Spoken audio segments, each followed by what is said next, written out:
So I had an epiphany. I'm having some trouble trying to get this battery replaced. The junkyard that we have around here, their battery charger is still down. It's been about a week, and they can't sell me a battery without testing it first. So I've been holding on to that so I can go and trade it. It'll be like 20 bucks. Not a big deal, right?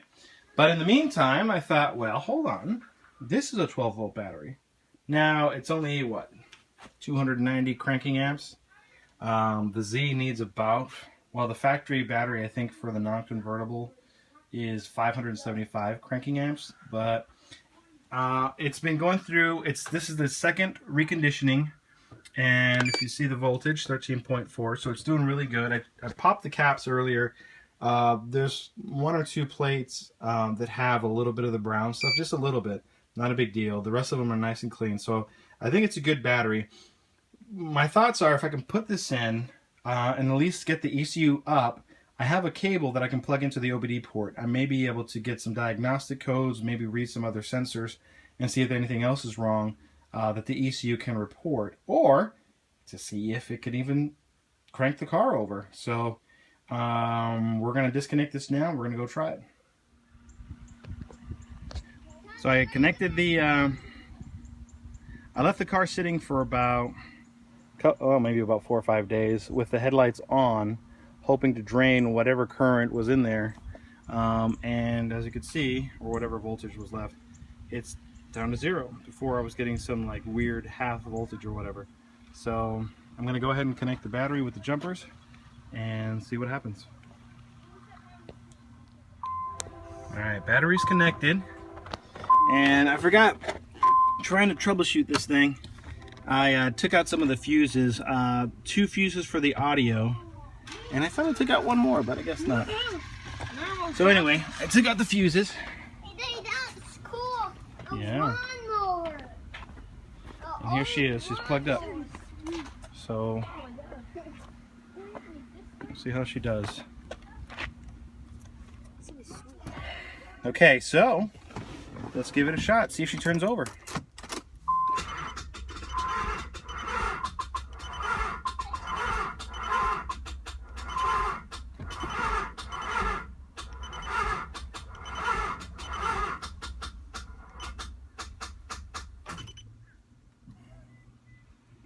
I tried, not bad for half the cranking amps that I need.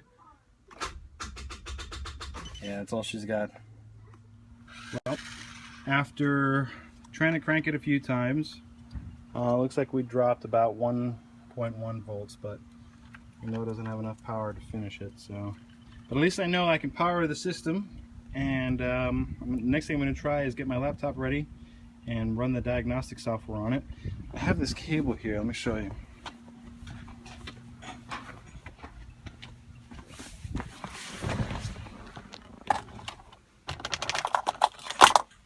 We got it online a long time ago, but basically it turns your OBD2 or OBD1 connection for Nissan into USB. I got this extension, USB extension thing on it, but so I can run the laptop in the driver's side. I had it a long time ago when I was doing some tests to make sure that my O2 sensors and my timing and all that was okay, but next thing to do is get my netbook ready so I can check the ECU and see what's going on. Well, then I thought, man, the Armada's got a big battery. It's 1,000 amps. What if we, with this very dangerous concoction, bring it over to here and see if that has enough to at least turn it a few times. We'll give it a shot. Okay, so the Armada's running. We have the keys in the ignition. Let's see what happens.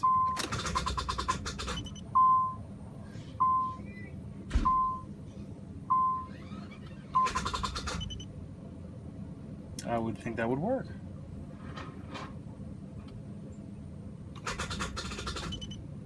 Oh, doesn't seem like I'm getting enough juice. Let's try just running off the battery. I turned off the Armada. I'm not sure. Alright, so I took the battery out. You can see the difference there. 290 amps, 1000 amps. Jumper cable to the leads. So now, we'll see how she does. Okay, here we go. 1000 amp battery.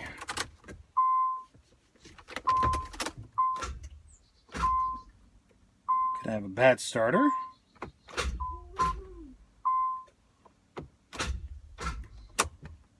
Almost seems like she doesn't have a lot of juice left.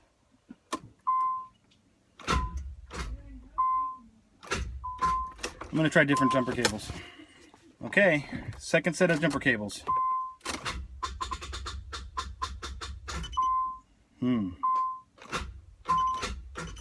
Alright, now I'm going to try connecting it to the chassis instead of to the ground lead.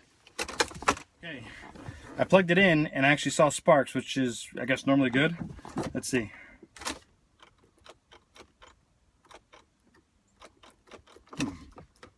Yeah. Well, I guess it would have to be the ground lead since there's no battery there. Alright, try that again. So I repositioned it. Let's see if that does anything.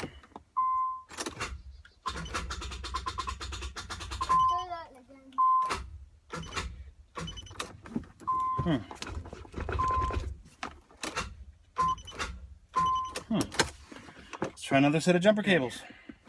I connected the largest jumper cables I own. Let's see what happens.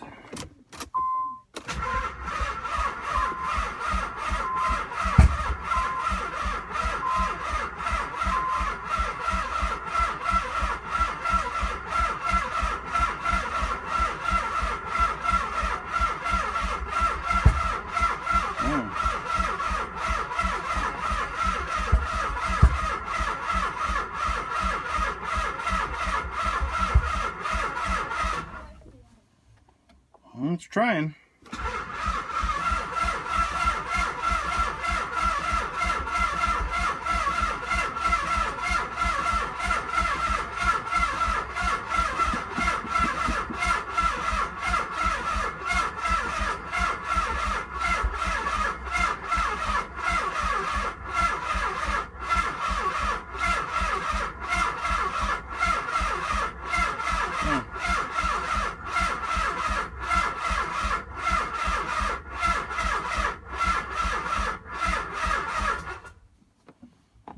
Okay, so it looks like the jumper cables make a difference. I'm going to try connecting 2 sets of jumper cables to see if it's just a matter of not enough amperage able to go through the wires. Okay, 2 sets of jumper cables.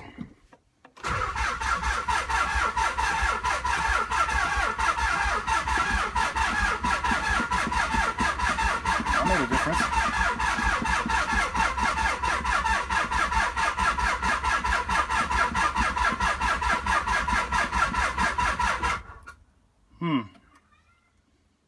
I don't know if we can go for 3. The terminals are pretty full, but we'll try it. Let's see.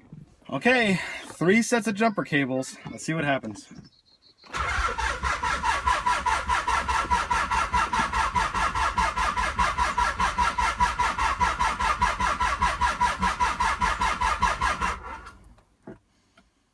Well, obviously now we're getting enough juice to the engine, but still no spark, or at least no ignition. Smells a little bit like gasoline. So we'll check a few things out. Okay, I want to give you what it looks like here. I have 3 jumper cables all plugged in to this guy. That's the only way I'm able to get enough current in here to actually turn it over. Not sure why. I would figure 1 set would do it, but yeah. Get an overview here. Alright, thanks buddy. So my next thought is I'm going to check to see if I have a spark. So I'm putting it on cylinder 1. I have my timing light aimed up at the driver's seat. So if I see that spark, then I know I'm getting a signal to the ignition coil at least. So I'm going to go through each one of these and see if that makes a difference. Well, we tied the timing light with my trusty apprentice. We attached the timing light to 1, 2, 3 and 5. 4 and 6 we couldn't connect to because the wires are just too bundled up underneath here. But we got no ignition light on any of those, which is good news, I suppose, because now we know that, well, the reason it's not turning over, it's because it doesn't have a spark. There could be, as far as I know, one of two things going on here. The first one is power transistor unit could be failing, could be dead. Or the ECU is in some sort of security mode, which makes it not start. So, I mean, the battery has been sitting dead for a long time. And so the ECU, I don't know if it goes into a special mode. I'm going to have to research that. But at least we know, for now, Armada battery plus 3 extension cords gives it enough juice to turn, but we're not getting a spark. So now we got to figure out where we're getting the spark, or where we're not getting the spark from. So I'm going to pull the transistor unit out, the power transistor, and just kind of do some tests on it, make sure that it's reading what it should be reading. And if it's not that, then we know it's the ECU. Alright, I got the power transistor out, and no corrosion on the connectors. Honestly, I don't think there's any, when these things fail, there isn't any indicator on the outside. Cool. But if we look at the connector, you see some of these wires, the insulation's broken. I don't think that's the case for all of them, just maybe 2 or 3 of them. Don't think that would have been enough. I don't think anything would have shorted it out. We can take a look. No corrosion in there. No corrosion in here. A long time ago, I tried reseating these connectors, trying to see if that would help, and didn't do anything. But now that it's out, we're going to do some tests on it and see if it's that. Hopefully it's that, because that'll be a pretty easy fix. But if it's not that, and it's the ECU, well, I guess we'll cross that bridge when we get there.